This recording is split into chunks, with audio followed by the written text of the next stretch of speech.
This pilot saves a plane full of passengers from falling out of the sky. But the second they hit the ground, the real nightmare begins. Their aircraft is dead. Their radios barely work. They are stranded on an island controlled by armed rebels, and before help can find them, those rebels take the passengers hostage. Now, Captain Brodie Torrance has only one choice. He must team up with the most dangerous man on his flight and fight his way back to the people he just saved. The story begins with Brodie preparing for another routine commercial flight. He is a Trailblazer Airlines pilot, a former RAF officer, and a man trying to get home to his daughter. He calls her before takeoff. He jokes with her. He promises he will make it back soon, but the sky already has other plans. Brodie is flying Flight 119 from Singapore, with a stop in Tokyo, when the airline gives him a dangerous order. A storm is building across the South China Sea. Brodie wants to avoid the worst of it, but the company wants him to save fuel and stay on course. So the plane climbs into bad weather with 14 passengers, a crew, and one prisoner on board. That prisoner is Louis Gaspare. He is being extradited to Canada for homicide. He is calm, and nobody on the plane knows exactly how dangerous he really is. Then the plane enters the storm. Lightning explodes around the aircraft. The cabin shakes. The lights flicker. Passengers grip their seats as the turbulence gets worse. Then lightning strikes the plane. The aircraft loses power. The pilots lose their instruments. One flight attendant is killed. The officer guarding Gaspare dies too. Now the prisoner is alive, uncuffed from real control, and trapped inside a falling plane with everyone else. Brodie does not panic. He and his co-pilot, Samuel Dele, fight to keep the plane in the air. They have no normal navigation, no safe airport. Brodie searches through the storm and spots land below. It is not even a safe place, but it is the only chance they have. He brings the plane down hard on a remote island. The landing tears through the aircraft. Everyone braces for death, but Brodie holds it together long enough to stop the plane. For 1 second,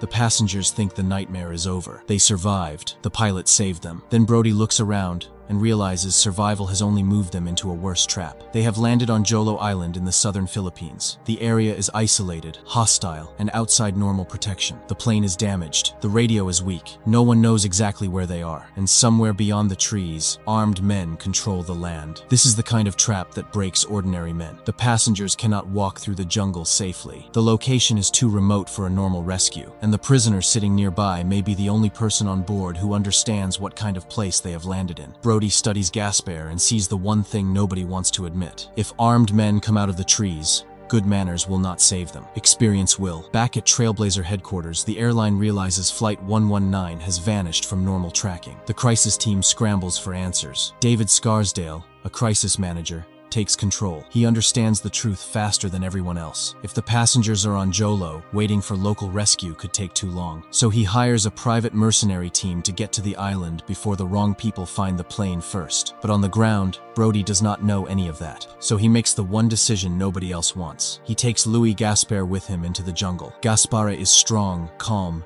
and trained. And in a place like this, the man everyone fears may be the only man who can help him survive. The two move through the jungle and find an abandoned building. Inside, Brodie discovers equipment he can use to contact the airline. He gets a call through. He gives their location. He reaches his daughter. For a brief moment, he hears the life he is trying to get back to. Then the danger walks into the room. A rebel finds him. The man attacks. Brodie fights back. He is not prepared for a clean fight. He is a pilot, not a killer, but the rebel keeps coming. Brodie struggles, gasps, and fights for the weapon. Then he kills the man. The moment changes him. The sky forced him to save lives. The island forces him to take one. In another part of the building, Gaspare kills more rebels with terrifying control. Now Brodie understands who he is walking with. Gaspare is not just a prisoner. He is a soldier who knows how to survive violence. Together, they find evidence that the rebels kidnap foreigners for ransom. That means the passengers are not just stranded. They are valuable, and valuable people get taken. Brodie and Gaspare rush back to the plane, but they are too late. Datu Junmar, a brutal rebel leader, has already arrived with armed men. The rebels surround the passengers. They beat them and force them out, and when a couple tries to run, the rebels shoot them in front of everyone. Brodie watches from a distance as the people he saved from the crash are dragged into another nightmare. He cannot outgun them. He cannot even reveal himself. So he stays hidden, furious and helpless, while Junmar takes the passengers away. The passengers do not see all of this. To them, Brodie failed for a moment. To Brodie, That moment becomes the weight he carries through the rest of the movie. Gaspare pulls him back from making a suicide move. They need a plan. They return to the plane and find two rebels looting the luggage. This time, Brodie does not hesitate as much. He and Gaspare ambush them. They force the men to reveal where the passengers have been taken. Then they eliminate the threat. Brodie leaves a note at the plane for any rescue team that may arrive. He cannot wait for help. He has to move now. At the rebel camp, the passengers are terrified. Junmar sees money in them. He plans to use them as ransom bait. The longer they stay there, the worse it gets. Brodie and Gaspare sneak through the compound. Gaspare moves like a shadow. Brodie follows, learning fast because every mistake could kill the people inside. They take down guards. They open a path. They reach the passengers and push them toward a bus. For the first time since the crash, rescue feels possible. The bus cannot escape cleanly. The passengers are trapped between armed men and open ground. Brodie makes a decision that shows exactly who he is. He sends the passengers ahead. He stays behind to draw the fire. Now the man who saved them in the air is risking himself on the ground. The rebels capture him. They beat him. They drag him in front of Junmar. Junmar does not see a hero. He sees leverage. He prepares to kill Brodie and use the passengers for profit. But before the execution can happen, Scarsdale's mercenary team storms the camp. Gunfire erupts. The rebels are hit from every side. Brodie uses the chaos to break free. The mercenaries cut through the camp and pull him out. But the fight is not over. The passengers still need to reach the plane. The rebels still have trucks, guns, and rage, and Junmar is not ready to lose his payday. Everyone races back to the damaged aircraft. Brodie sees only one way out. They have to fly the same broken plane off the island. So Samuel climbs back into the cockpit and forces the machine to wake up. Outside, the mercenaries hold the line. Gaspare fights beside them. The rebels attack from all angles. Bullets hit the plane. Passengers duck and scream inside the cabin. Brodie pushes the engines. Samuel works the systems. Every second on the ground gives Junmar another chance to destroy them. Then a rebel aims a rocket at the plane. If he fires,